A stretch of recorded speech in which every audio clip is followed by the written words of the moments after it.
I absolutely love time. I have come to really appreciate the existence of how time operates. Time being man made, but as a human being, how we abide by it and how we all virtually respect it and we obey it.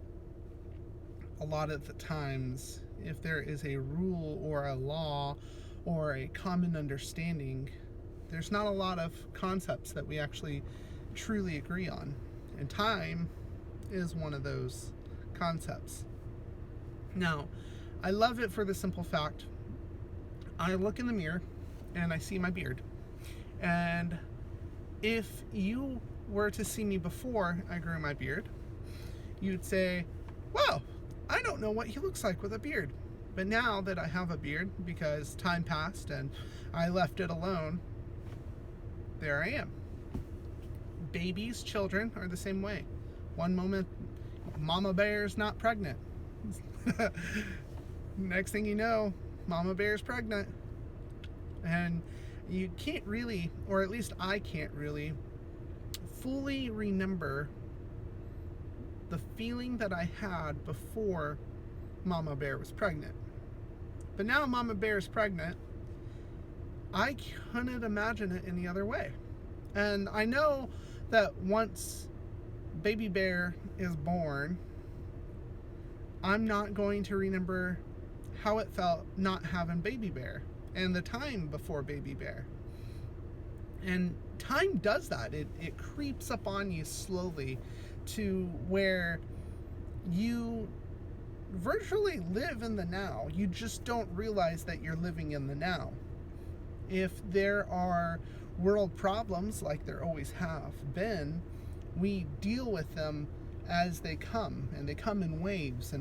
And oh, this movement doesn't set well with me, and this movement does, and this case scenario is very prominent in my life, and it's a very important thing, and other things are not.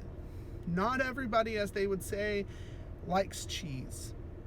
But for the ones that do like the cheese, they will always find the argument of what's the best cheese. Cheese being the analogy, the example. It is beautiful.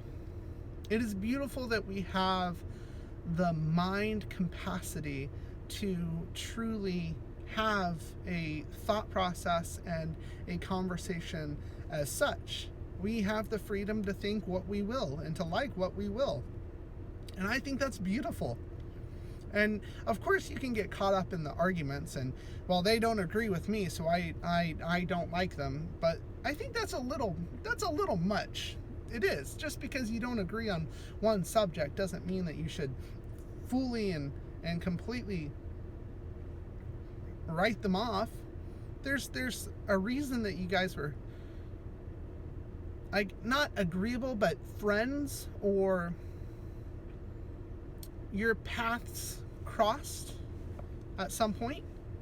And for one issue, or any issue, to completely ruin that is just, one, baffling to me, and two, I guess I finally figured out something that I just don't quite understand.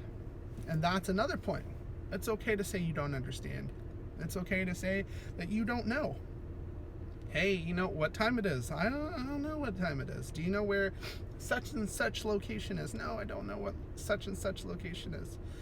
Do you know where XYZ is? No, I don't know. Do you know why such and such or place and place did? You get my point. Hopefully you do. If you don't, that's okay. I find choice beautiful. I find time, because time, the way that we've constructed it, works in such a beautifully harmonious way that it is absolutely gorgeous, and it is so quiet. It is so quiet how time flies and time works. One moment you're a kid in high school, and the next moment you're headed to work as such. And choice. You get to choose where you work. You get to choose what you're doing with your time. You get to choose where you're at and why you're there. Now, there could be the argument made, which is frequently, from what I've heard, made, that I had no say in this. I had no choice in this. Well, partially it's not true, but for the individuals that say that they had no choice in the situation or the cards that they were dealt, you can't fully have this conversation with. It's such as, and I'm using it as an example,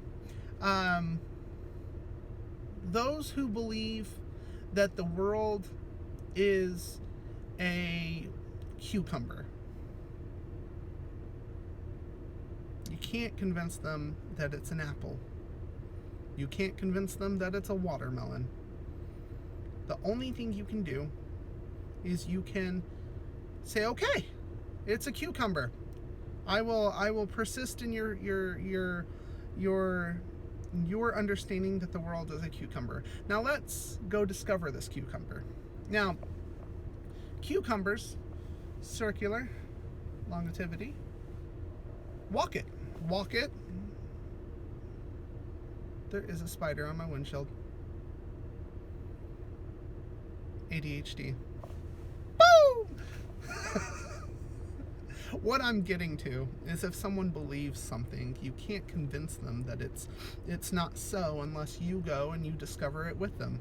And once they discover it for themselves, you let them come to the realization that, not that they were wrong, but they misunderstood, or they misthought it. And it's okay to misthink things.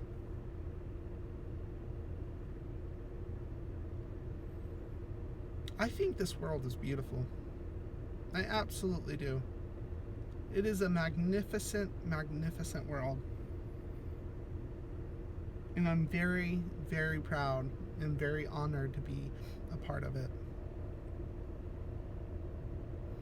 I truly don't know the point that I'm truly trying to get to, but it's kind of like a thought on my mind, just putting it out there, trying to process my words. I should start titling these videos "Processing My Thoughts," because these truly are my thoughts. And I drive, and I sit, and I think, and I meditate, and this is what's in my head. But I'm just trying to process it. And I hope in some way of processing my thoughts that I can help you think, possibly, or expand your current consciousness and understanding and thought process to a degree where a discussion could be had. I guess that's what I'm looking for, a discussion to be had. If you would ever like to talk, I'm here. Send me a message. Tell me, hey, I'd like to talk about XYZ, and I'd love to talk to you about it. I don't care what it is, even if it's about cheese. I hope you're well. I hope you're doing wonderful. And I truly, truly, truly mean it when I say thank you for being you. There's no one else like you. Have a good day.